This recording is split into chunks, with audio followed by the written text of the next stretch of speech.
zihamagara umugeni wa Kristo tuzitabana ubwuzu n'ibyishimo turuhuwe imiruho yose yo mw'isi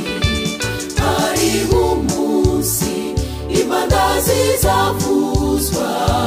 zihamagara umugeni wa Kristo tuzitabana ubwuzu n'ibyishimo turuhuwe imiruho yose yo mw'isi tuzacurange nanga tumuhimbaze tuvuga cyane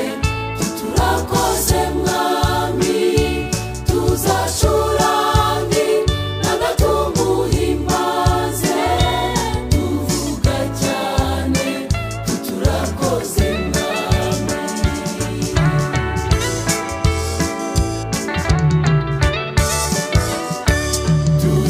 tuzicarana na Yesu umwami wacu